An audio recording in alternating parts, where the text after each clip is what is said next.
প্রধানমন্ত্রী তাহলে খেলা শুরু করে দিলেন। তার থার্ড টার্মে এসে তিনি বলেছিলেন কিছু কাজ করবেন, আইন সংশোধন করলেন, এরপরে ইউনিফর্ম সিভিল কোড ইউসিসি করতে হবে এবং সবাই বিশ্বাস করে যে তিনি সেটা করবেন। এরপরে এনআরসি করবেন, জন্ম নিয়ন্ত্রণ করবেন, তাকে কেউ আটকাতে পারবে না, এটা তিনি বুঝিয়ে দিয়েছেন। এই যে আইপিসি, সিআরপিসি, এভিডেন্স অ্যাক্ট, এই যে এটা কি আছে, criminal major act, justice Padma খাস্তগিরের লেখা মেজর ক্রিমিনাল মেজর অ্যাক্ট মানে প্রধান অ্যাক্টগুলো নিয়ে তিনি লিখেছেন।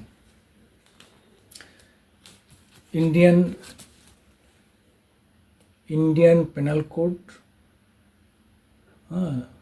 জেনারেল প্রিন্সিপাল কী হবে, specific model charges, ingredients of different sections and evidence required to bring home the charge, all Supreme Court cases, principle of benefit of doubt, practice and procedure, defense to be taken generally etc.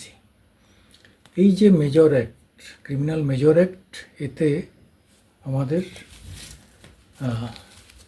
CrPC এবং IPC, CrPC হচ্ছে কার্য বিবরণী ধারা, criminal procedure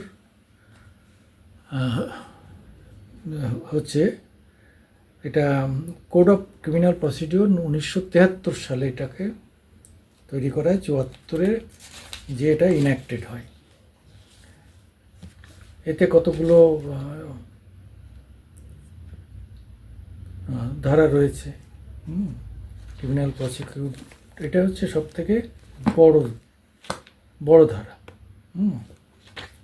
criminal procedure act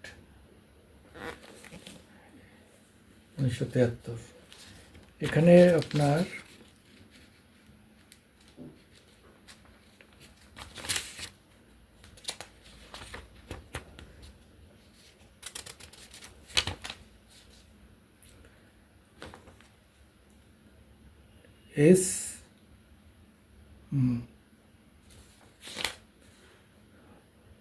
S484, repeal and savings, 484টা criminal procedure আছে। তার আগে একটু বলে নেওয়া যাক আইন, আমাদের আইনটা তৈরি হলো কেন, যে কেউ অপরাধ করলে, একজন নাগরিক আর একজন নাগরিকের উপর অপরাধ করলে, যদিও পরে আরও অনেক কিছু এসছে, সোজা কথায় আগে বলে, তাহলে তার 3টে পার্ট। প্রথম হচ্ছে যে যিনি অভিযোগ করবেন তার অভিযোগটা গ্রহণ করা। তাহলে সরকার তার অভিযোগটা কিভাবে গ্রহণ করবে, যে আইনে গ্রহণ করবে তাকে বলা হয় criminal procedure, code of criminal procedure, CrPC, code of criminal procedure. আর এটা এবার ইনভেস্টিগেশন হবে কি করে, যে সেখানে একটা সময় বেঁধে দেওয়া হয়েছে যে এই সময়ের মধ্যে ইনভেস্টিগেশন করে কোনো করা হবে, সে দোষী কিনা সেটা সাব্যস্ত করা হবে, দোষী সাব্যস্ত করা।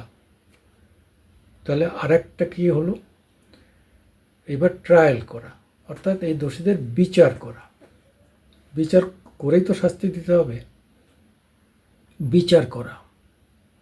তাহলে 3টে পার্ট, অভিযোগ গ্রহণ করা, আসামিদের বিরুদ্ধে ব্যবস্থা নেওয়া, তৃতীয় হচ্ছে আসামিদের বিচার করা।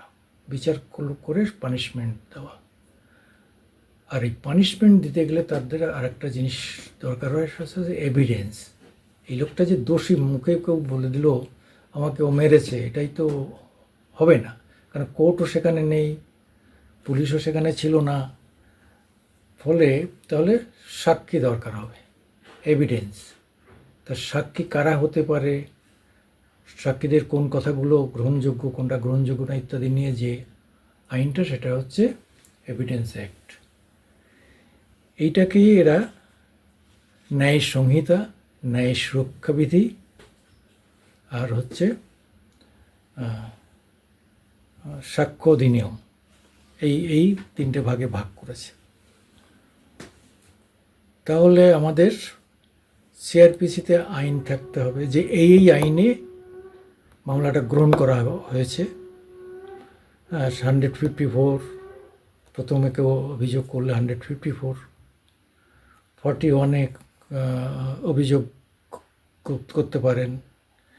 এবার তিনি কোন পেনাল কোডে অভিযুক্ত করবেন আসামিদের, এরকম অনেক প্রায় 511টার মতো, সেটা দেখাচ্ছি পরে। আইপিসি আছে, মানে ইন্ডিয়ান পেনাল কোড আছে। চর মারা, গালাগাল করা, মানে কারোর দিকে খারাপ দৃষ্টিতে তাকানো, rape, attempt to rape, molestation, murder, এরকম এরকম কয়েকশো অ্যাক্ট আছে। সেইগুলোকে ইন্ডিয়ান পেনাল কোড বলা হয়। এটা হচ্ছে যে সেই ব্রিটিশ আমলের যে আইন, ম্যাকলের যে আইন 1872-78-এর যে আইন, সেইগুলোকে আমরা এতকাল চালিয়ে এসেছি। মানে আমরা লক্ষ্যই করিনি। সেই পুলিশ ম্যানুয়াল, আজকে সেই পুলিশ ম্যানুয়ালে সমস্ত পদ, তাদের ট্রান্সফার, তাদের এসে প্রমোশন, সব কিছু সেই পুলিশের সেই যে পুরনো আইন, সেই আইনে আমাদের কারা দপ্তরও চলে। এই যে এতকাল ধরে বিদেশি আইনে আমরা চলে এসেছি, সেই জায়গা থেকে এবার একটু পরিবর্তনের জায়গায় এই নতুন সরকার গেলেন, অর্থাৎ মোদিজি নতুনভাবে এই আইনগুলো চেঞ্জ করলেন। তা চেঞ্জ করে অনেক ধারার অনেক পরিবর্তন করছে। 511টা পর্যন্ত ধারা ছিল। তো 511 ধারায় কি attempt to commit offence punishable with imprisonment for life or imprisonment and in such attempt doing any act towards the commission of the offence. মানেতে 511তে অফেন্স করলে আপনার লাইফ ইমপ্রিজনমেন্ট হতে পারে, সারা জীবন কারাদণ্ড হতে পারে। imprisonment for life or imprisonment not exceeding half of the longest term provided for the offence, fine or both. ফাইনও করা যেতে পারে, according to as the offence is cognizable or non cognizable. আগেই ধরে নেওয়া হবে যে এই যে আইনে এটা করা হচ্ছে এটা কগনিজেবল কিনা, অর্থাৎ অপরাধযোগ্য কিনা। অনেক আছে নন কগনিজেবল, মানে খুব হালকা অপরাধ, যেগুলো বেলেবেল, যেগুলো কগনিজেবল সেগুলো অধিকাংশই নন বেলেবেল। তারপর কম্পাউন্ড করা যেতে পারে, অর্থাৎ এখানে আপনারা দুজনে মামলা করেছেন, আবার ঠিক করলেন যে আমরা এই মামলা তুলে নেব, কিন্তু সব মামলা তুলতে পারবেন না। লাইট যে সমস্ত 323, ধরুন 506, 508, এইগুলো যে ইন্টিমিডেশন, অ্যাবুজ করা, 506 কাউকে অ্যাবুজ করা, এই যে এইগুলো কম্পাউন্ডেবল, মানে আপনার এগুলো আপনি করতে পারবেন, মিটিয়ে নিতে পারবেন। কিন্তু সব মার্ডার কেসে আপনি মিটিয়ে নিতে পারবেন না। সেখানে বড় ধরনের ক্রাইম হলে তখন কোর্টের এখতিয়ারে চলে যাবে, কোর্ট দেখবে। তা এইসব নিয়ে আমরা কয়েকদিন ধরে দেখছি আলোচনা চলছে। আগে 304 ধারা, মানে কেউ বড় লোকেরা আমাদের মেরে দিয়ে চলে গেলে সেটা বেলেবেল ছিল। হ্যাঁ, সেইটা ক্ষেত্রে খুব একটা নতুন কী করেছে এখনও ঠিক বোঝা যাচ্ছে না। কারণ হচ্ছে যে সেকশানগুলোর নাম বদল হয়ে আগে 302 বললে প্রায় সাধারণ মানুষও জানতেন যে এটা মার্ডার কেস, 354 মানেই মলেস্টেশনের কেস, 376 মানেই রেপ কেস, এটা লোকে বুঝতেন। কিন্তু এখন আর বোঝার উপায় নেই, নতুন আইন এসছে, অনেক পড়াশুনো করতে হবে। লয়ের ছাত্রদের বা তাদের অসুবিধা হচ্ছে, আবার যারা ভালো লয়ার তাদেরও পড়াশুনো করতে হচ্ছে। এখন দেখা যাক, এর ফলে কিছু কিছু ভালো হয়েছে। আগে যেমন 20 বছর ধরে মামলা চলতো, এখন সেটা চলবে না। এখন 1 বছরের মধ্যে মামলা শেষ করে দিতে হবে। ইনভেস্টিগেশনের তারিখ ঠিক করে দিয়েছে, 90 দিনের মধ্যে ইনভেস্টিগেশন করে চার্জশিট ফাইল করে তোমাকে 1 বছরের মধ্যে কনভিকশন করে দিতে হবে। কনভিকশন বা নন কনভিকশন যাই হবে, এই জায়গাটায় কিন্তু একটা ভালো জায়গা। কাজে এরপরে মনে হচ্ছে এইটাই হবে ইউসিসি, অর্থাৎ মানে আমাদের যে আইন, মানে সিভিল ল, বিয়ে থা জমি জায়গা, এই যে এটাকে ইউনিফর্ম করতে চাইছে। সিভিল কোডে এতকাল শুধু হিন্দুরা সিভিল দেওয়ানি মামলায় মানত, কিন্তু মুসলিমরা মানত না। তারা সিভিল ক্ষেত্রে তাদের নিজস্ব শরিয়াত ল মানত। এখন এইটা পার হলে আর এটা চলবে না, মুসলিমরা বিরোধিতা করবে। মুসলিমরা তো একটা ভোটও দেয়নি, এবারও দেবে না, কাজে ওটা নিয়ে আর মাথা ঘামিয়ে লাভ নেই।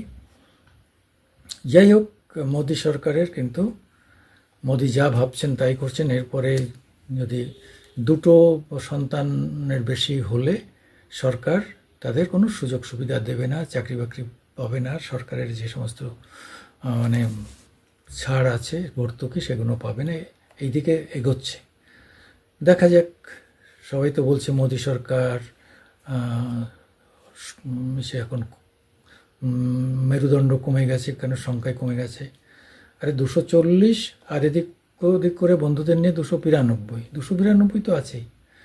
আরও ছোটোখাটো চলে আসলে 300-র উপরে তার পাশ হয়ে যাবে। ভয়ের কোনো কারণ নেই, তিনি ভয়ও পাওয়ার লোক নন। দেখা যাক এরপরে কী হয়। আমি সুকুমার দেবনাথ আপনাদের সামনে আপনাদের হাত জোড় করবো, আমাদের একটু লাইক দেবেন, শেয়ার করবেন, সাবস্ক্রাইব করবেন।